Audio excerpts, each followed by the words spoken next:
Hello, আমি পৌলমী। গিরিশ পার্কে ব্রততী ম্যাডামকে আমি দেখাচ্ছি। ১ মাস আগে আমি দেখিয়ে গেছিলাম, তো অনেকটাই আমার ওয়েট ছিল। তো ১ মাস পরে যখন দেখাচ্ছি আমার ৩.৫ কেজি মতো ওয়েট কমেছে।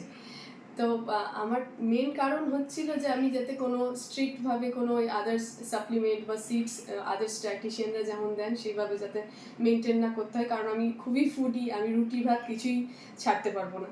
তো ম্যাডাম আমাকে ওইসবের মধ্যে ঘরোয়া খাবারের মধ্যে যেভাবে গাইড করেছে আমি সেইভাবেই মেনটেন করেছি। তো মাত্র ১ মাসের মধ্যে আমি ৩.৫ কেজি ওয়েট লস করেছি। কখনো কখনো ব্রেক ফেল করেছি, কিন্তু আশা করছি সেটাও প্রপারলি মেনটেন করলে আরও ভালো আমার রেজাল্ট পাবো। আর পদ্ধতি ম্যাম যেভাবে গাইড করে যাচ্ছে আমি নিশ্চিত যে আমার হয়তো ওয়েট লস। তোমার একটা ছোট বাচ্চাও আছে। হ্যাঁ, আমার একটা ১.৫ বছরের ছোট বাচ্চা আছে, তাকে পুরো সময় দিতে হয়। আমি জব করি, তো কোনোভাবে কোনো টাইম আমার অত নেই যে পরিপাটি করে আমি ডায়েট ফলো করব। তো ম্যাডাম, আমি যেমন ডায়েট ফলো করার আগে যেভাবে নর্মাল ঘরোয়া খাবার খেয়ে চলতাম, কিন্তু সেটা কোনো লিমিট ছিল না বা বুঝতে পারতাম না, ম্যাডাম আমাকে সেই খাবারগুলোর মধ্যেই বলে দিয়েছেন কতটা কিভাবে কখন কিভাবে খাবো। ব্যাস, যেভাবে গাইড করছেন আমার কোনো অসুবিধা হচ্ছে না করতে। আমি ভালোইভাবে সেটা মেনটেন করছি আর ফলো পাচ্ছি। Thank you.